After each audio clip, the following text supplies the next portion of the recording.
That hockey is on ESPN, and specifically Kings hockey is now going to be heard on the 710 ESPN app on 710 ESPN. We announced a new partnership with the LA Kings earlier this morning. The Kings dropped a new logo, or kind of an old logo today as well. Joining us right now is a former Kings player and, of course, a member of their broadcast team, Jim Fox. Jim, welcome to 710 ESPN. I can't tell you how happy we are to get to talk a little LA Kings hockey on the station. Well, same here. There's no question whatsoever. It's just great to be back with ESPN, and it's one of those things where, the Kings have been growing in this market, growing, and now it's a time to take another big step, and there's no other better way to do that than join you guys. So it's an honor to be involved once again, and we just hope to grow the sport more and more. Absolutely. So let me jump right into this, Foxy. That the Kings have gotten knocked out by the Oilers 3 years in a row. And the Oilers are still hanging on, and we'll get to that in a second. How do the Kings find a way to beat that team that's been the thorn in their side the last 3 seasons? I've got to start it this way. I have to start it this way. Before the playoffs started this year, everyone's asking me because our regular season record against the Dallas Stars was awful. And we did pretty good against the Edmonton Oilers. So most everyone's saying we've got to stay away from the Dallas Stars. And they wanted the Edmonton Oilers again. And I'm saying, no. They have the player, the one guy in the world that can win a game all by himself. We've got to stay away from Connor McDavid. No. Dallas kicked our butt during the night.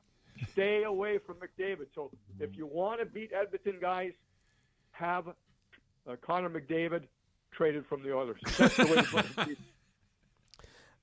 The LA Kings new home coming back to 710 ESPN, and Jim Fox taking some time here to join us on the Travis and Sliwa show. Jim, I'm curious to get your thoughts. Trav is a big hockey fan and always has been. There is a way to define, because I think a lot of people talk about this, the Kings experience. When you're at a game at Crypto.com, there is a lot of passionate Kings fans. For more of a casual fan, more of a hockey fan, can you talk a little bit about the experience of being at a Kings game and being at Crypto for a game? Yeah, I think that's the different thing that hockey brings, perhaps more than most other sports, and I'm sure every other sport has their take on things. But I think it's universal when you talk to people that have never been to a game live. Now, keep in mind, guys, I'm a TV guy, right? I want you to watch on TV. But the best experience, there's no question, is to be there live. First of all, if you're new to the game, you get to see the entire rink at the same time. Of course, on TV, they focus on who has the puck, and you lose what's going around the play. You don't see plays develop. So when you're there live, you get that. And then the intensity. I don't think there's anyone that would argue that the intensity for hockey just goes up a notch. And anyone, you can watch it on TV, you can listen on radio, and that's the way. You've got to keep informed. You've got to keep in touch with everyone. But to get there and feel part of the family, I think that's what it is. I remember back to 2012 when the Kings won the Cup, when we had the parade, and along the parade route, you see little kids, grandkids. You see, their brothers and sisters. You see their mom and dad. You see the grandparents. You see them all there together because, the Kings have been around 57 years now. And that's what you feel when you get into a building. You feel a whole group coming together rooting for a team. Jim Fox, member of the LA Kings broadcast team, joining us here on Travis and Sliwa. The Kings joining 710. You're going to get to hear the games on the app and right here on 710, a number of games as well. You talk about the atmosphere. You talk about the family. You talk about the energy. And, Foxy, I want to go back to the Miracle on Manchester. You were on that team as a player. You're down 5 goals to an excellent Edmonton team, a Wayne Gretzky-led Edmonton team, and kind of putting it together with what we're seeing happen in the Stanley Cup final right now with Edmonton and the Florida Panthers. When that momentum starts to change, and all of a sudden the team that was way ahead, 3-0 in the Panthers' case, 5-0, or a 5-goal lead, I should say, in Edmonton's case with the Kings back in 82, when do you know, hey, this is actually starting to happen? We're going to do the impossible. Well, when it's pucker time. See? That's when you know. Yeah, that's when you know. You know what? It's a weird thing. most coaches and players say that momentum does not change from game to game. But certainly there's no question internally, part of a single game, it changes. And you know what? I'll be honest. I don't know if you can put your finger on it. Yeah. But it's a sense, it's a feel, it's looking across the room or looking down the bench in hockey and, looking at your teammates' eyes. And then there are certain cues you get from the other team. There are. In Edmonton's case, they were a little bit uppity, back in the Miracle in Manchester. They were kind of smirking at us and laughing at us and things. And that kind of just fed it. When we got close, it fed things. For the Florida Panthers right now, they're feeling it. And you just got to look into your teammates' eyes. That's what you got to do. You just got to figure out, hey, guys, we're good enough. We've done it before. Let's do it again. Jim, I'm never going to hear the end of this because Trav and I were talking like 15 minutes ago, and he kept using the word, I heard you guys. The pucker factor. No, it was even off air. He was just like, it's the pucker factor. He was breaking it happens. Down. And the fact that that's what you repeated, I'm not going to hear the end of that. Well, it does. And it's, you know what? It's not as much. I really don't think you take away from the other team and what you're doing. What they're trying to do. I think confidence builds with your own team. So, for instance, Edmonton in the Florida Panthers series right now was a game 4. They win 8-1. I don't think that hurts Florida as much as it helps Edmonton. It's just a confidence build. Florida knows they're a good team, and of course they lost Game 5. Now you go into Game 6, but they know they're a good team. But now it's building Edmonton's confidence. They won so big. They've got their power play going again. All those things that start to build, and I think that's a huge factor right now. So I think it really does have less to do with a team like the Florida Panthers right now and more to do with how good Edmonton feels about themselves. Jim Fox, member of the LA Kings broadcast team, joining us here on 710 ESPN. We announced a new partnership with the Kings earlier this morning. Very excited about that. Kings made a move yesterday. Darcy Kemper straight up for Pierre-Luc Dubois. Why did that not work, Foxy? Because it obviously there's a lot of upside there. It never really came together. Why do you think it didn't happen? Yeah, you know what? And, Rob Blake was pretty blunt, the Kings general manager yesterday, just saying that he felt the front office did not do a good enough job with the fit. So a lot of people understand, for Pierre-Luc Dubois to maybe get to his potential, he would have to play higher up in the lineup where he was dropped to kind of like the third-line centerman, and he wasn't able to maximize what he was doing. Now, having said that, PL has a lot of baggage in his career so far. Sure. He's still a young player, and he still has a lot of potential, a lot of growth, but he has a lot of baggage there. So you're trying to figure that out. The biggest thing, I think, is the emergence of Quentin Byfield last year because he was drafted as a centerman.